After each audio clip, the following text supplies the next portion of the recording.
السلام علیکم ورحمۃ اللہ۔ سورہ مائدہ مدنی صورت 7ویں سپارے کا چوتھا رکوع، آیت نمبر 105 سے 106۔ اعوذ باللہ من الشیطان الرجیم، بسم اللہ الرحمن الرحیم۔ یا ایھا الذین آمنوا علیکم انفسکم لا یضرکم من ضل اذا اہتدیتم الی اللہ مرجعکم جميعا فینبئکم بما کنتم تعملون۔ اے ایمان والو، تمہیں اپنی فکر کرنا لازم ہے۔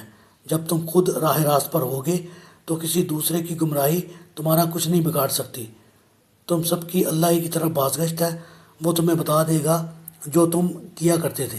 جی، یعنی تمہیں سب سے پہلے اپنے نفس کی اصلاح کرنی چاہیے۔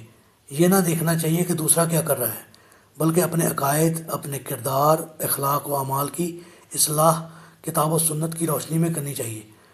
دوسروں کی کجروی اور گمراہی تمہارا کچھ نہیں بگاڑ سکتی۔ یعنی سب سے پہلے تمہیں اپنے دینی بنیادیں اس قدر مضبوط بنانا چاہیے کہ دوسرے لوگوں کی ضلالت تم پر کسی طرح اثر انداز نہ ہو سکے۔ پھر اس کے بعد تمہیں بگڑے ہوئے دوسرے لوگوں کی اصلاح کی کوشش کرنا چاہیے۔ یہ مطلب ہرگز نہیں کہ دوسرے جو کچھ بھی کرتے رہیں تمہیں ان سے بے نیاز ہو کر بس اپنی ہی فکر کرنا چاہیے، کیونکہ امر بالمعروف اور نہی عن المنکر کا فریضہ اس قدر اہم ہے کہ بعض علماء کے نزدیک یہ فرض عین ہے، اور ہر شخص کو اپنی قوت، اپنے علم، اپنی استطاعت کے مطابق اپنے حلقۂ اثر میں یہ فرض ضرور سر انجام دینا چاہیے۔ پھر بھی اگر کوئی شخص روکنے کے باوجود باز نہ آئے تو روکنے والے پر کچھ الزام نہ ہوگا۔ یا ایھا الذین آمنوا شہادۃ بینکم اذا حضر احدکم الموت حین الوصیۃ اثنان ذوا عدل منکم او آخران من غیرکم ان انتم ضربتم فی الارض فاصابتکم مصیبۃ الموت تحبسونہما من بعد الصلاۃ فیقسمان باللہ ان ارتبتم لا نشتری بہ ثمنا ولو کان ذا قربی ولا نکتم شہادۃ اللہ انا اذا لمن العاصمین۔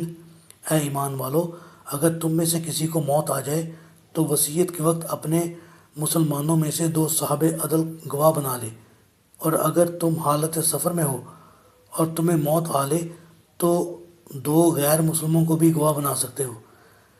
اگر کچھ تمہیں شک پڑ جائے تو ان دونوں کو نماز کے بعد مسجد میں روک لو، پھر وہ اللہ کی قسم اٹھا کر کہیں کہ ہم کسی ذاتی مفاد کی خاطر شہادت کو بیچنے والے نہیں، خواہ ہمارا کوئی رشتہ دار ہی کیوں نہ ہو، اور نیز یہ کہ ہم اللہ کی خاطر گواہی کو نہیں چھپائیں گے، اور اگر ایسا کریں تو ہم مجرم ہیں۔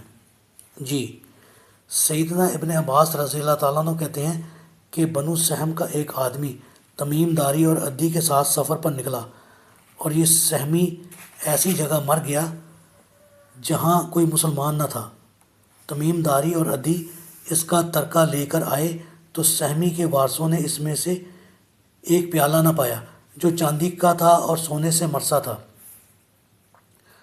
رسول اللہ صلی اللہ علیہ وآلہ وسلم نے تمیم اور عدی سے قسم کھانے کو کہا، اور وہ قسم کھا گئے کہ پیالہ ان کے پاس نہیں۔ پھر وہ پیالہ بازار مکہ سے مل گیا، اور انہوں نے کہا کہ ہم نے تمیم داری اور عدی سے خریدا ہے۔ اب سہمی کے وارثوں سے 2 شخص کھڑے ہوئے اور اللہ کی قسم کھا کر گواہی دی کہ یہ پیالہ ہمارے ہی آدمی کا ہے، اور یہ کہ ہماری گواہی ان دونوں سے زیادہ سچی ہے۔ یہ آیت اسی سلسلے میں نازل ہوئی۔ یہ واقعہ جو دور نبوی میں ہوا تھا، اس کی کچھ تفصیل تو اس حدیث میں آ گئی ہے، تاہم اختصار کی وجہ سے کئی پہلو تشنہ رہ گئے ہیں جو ہم یہاں بیان کریں گے تاکہ بات پوری طرح سمجھ آ جائے۔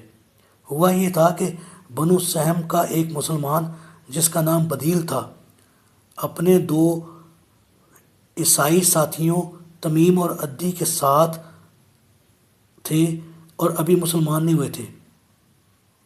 شام کی طرف ایک تجارتی سفر پر روانہ ہوئے۔ بدیل وہاں شام جا کر بیمار پڑ گیا، جس سے اسے افاقہ ہوتا نظر نہیں آ رہا تھا۔ اس نے اپنا اثاثہ باندھا اور اپنے ان دونوں ساتھیوں کے حوالے کر دیا اور تاکید کی کہ یہ سامان میرے وارثوں کے حوالے کر دیں۔ اس نے یہ عقل مندی کی کہ چپکے سے اپنے سامان کی ایک فہرست تیار کر کے سامان میں کسی محفوظ جگہ رکھ دی اور اپنے ساتھیوں کو اس کی خبر نہ دی۔ اس سامان میں ایک قیمتی پیالہ تھا جو چاندی کا تھا اور اس پر سونے کا پانی چڑھا ہوا تھا، نقش و نگار بنے ہوئے تھے۔ ان عیسائیوں نے اس کے مرنے کے بعد جب سامان دیکھا تو ان کی نیت میں فطور آ گیا اور یہ پیالہ سامان میں سے چرا لیا۔ جب وہ واپس آئے تو سامان بدیل کے ورثہ کے حوالے کر دیا اور پیالہ بازار میں کسی سنار کے پاس فروخت کر دیا۔ ورثہ نے جب سامان کھولا تو اس میں سامان کی فہرست بھی ملی۔ اس کے مطابق سامان چیک کیا تو وہ قیمتی پیالہ ندارد تھا۔ انہوں نے سامان لانے والے ساتھیوں سے پوچھا کہ مرنے والے نے اپنی کوئی چیز فروخت تو نہیں کی تھی؟ ممکن ہے اسے بیماری کے علاج معالجے کے لیے ضرورت پڑ گئی ہو اور اس نے کچھ سامان بیچ ڈالا ہو۔ انہوں نے اس کا جواب نفی میں دیا۔ یہ تسلی کر لینے کے بعد ورثہ نے یہ مقدمہ عدالت نبوی صلی اللہ علیہ وسلم نے پیش کیا۔ آپ صلی اللہ علیہ وسلم نے تمیم اور عدی دونوں کو بلا کر بیان لیا تو وہ کہنے لگے کہ ہمیں اس پیالے کا کچھ علم نہیں، اور قسمیں کھا کر اپنے بیان کی توثیق کی۔ اب چونکہ اس بات کا امکان تھا کہ سامان کی فہرست تیار کرنے کے بعد میت نے وہ پیالہ اپنی ضرورت سے بیچ دیا ہو اور شرعی شہادت پوری نہیں ہو رہی تھی، لہٰذا آپ صلی اللہ علیہ وسلم نے عیسائیوں کو بری قرار دے دیا۔ کچھ مدت بعد بدیل کے ورثوں نے وہی پیالہ ایک سنار کے پاس دیکھ لیا تو اس سے پوچھا کہ یہ پیالہ تم نے کہاں سے لیا ہے؟ انہوں نے کہا کہ یہ تمیم اور عدی سے خریدا ہے۔ چنانچہ مدعی دوبارہ یہ مقدمہ آپ صلی اللہ علیہ وسلم کی عدالت میں لے گئے۔ آپ صلی اللہ علیہ وسلم نے پھر عیسائیوں کو بلایا اور ان کے سامنے وارثوں میں سے دو گواہوں نے قسم اٹھا کر گواہی دی کہ یہ پیالہ ہمارے ہی آدمی کا ہے۔ نصرانی اپنی قسم میں جھوٹے ہیں اور ہم اللہ سے ڈرتے ہوئے بالکل صحیح اور سچی گواہی دے رہے ہیں۔ یہ گواہیاں میت کے نہایت قریبی رشتہ داروں کی تھیں جو مسلمان تھے۔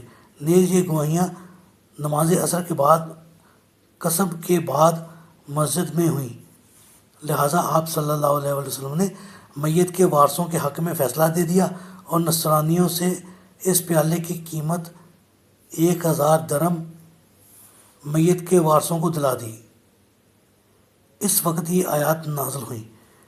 پھر کچھ عرصہ بعد جب ان دونوں عیسائیوں میں سے تمیم نے اسلام قبول کر لیا تو اس نے اعتراف کیا کہ واقعی اس نے جھوٹی قسم کھائی تھی اور جو کچھ اس بارے میں رسول اللہ صلی اللہ علیہ وسلم نے فیصلہ کیا تھا وہ درست تھا۔ اللہ تعالیٰ سے دعا ہے اللہ تعالیٰ ہمیں قرآن کو پڑھنے، سمجھنے اور اس پر عمل کرنے کی توفیق عطا فرمائے۔